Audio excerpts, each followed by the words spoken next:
নতুন সরকারের যাত্রা শুরু হয়েছে, শপথ নিয়েছেন প্রধানমন্ত্রী সহ মন্ত্রিসভার সদস্যরা। কিন্তু এখন সবার দৃষ্টি বঙ্গভবনের দিকে। কে হচ্ছেন পরবর্তী রাষ্ট্রপতি? বর্তমান রাষ্ট্রপতি মোহাম্মদ শাহাবুদ্দিনের মেয়াদ 2028 সাল পর্যন্ত থাকলেও গুঞ্জন চলছে তার থাকা না থাকা নিয়ে। অভিশংসন, পদত্যাগ নাকি মেয়াদের পূর্ণতা, কোন পথে হাঁটবে বিএনপি সরকার? 2024 সালে দায়িত্ব নেওয়া রাষ্ট্রপতি মোহাম্মদ শাহাবুদ্দিনের মেয়াদ শেষ হতে এখনো অনেক বাকি। সংবিধানের 50 অনুচ্ছেদ অনুযায়ী তিনি 5 বছর পূর্ণ মেয়াদে দায়িত্ব পালন করবেন, অর্থাৎ 2028 সালের এপ্রিল পর্যন্ত তার পদে থাকার আইনি বাধ্যবাধকতা রয়েছে। গণঅভ্যুত্থানের পর তার অপসারণের দাবি উঠলেও বিএনপির আপত্তিতে তা থেমে গিয়েছিল। এখন সরকার গঠনের পর সেই প্রশ্ন আবারও জোরালো হচ্ছে।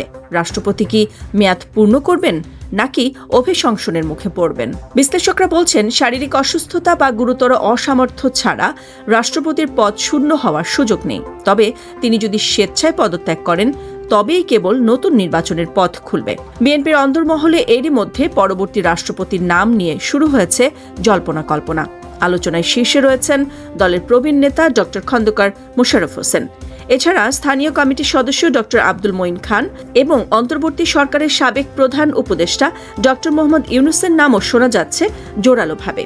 তবে বিএনপি হাইকমান্ড এখনো কোনো আনুষ্ঠানিক সিদ্ধান্ত জানায়নি। শাহাবুদ্দিনের পদত্যাগ নাকি সমঝোতা, কোন পথে সমাধান আসবে তা সময়ই বলে দেবে।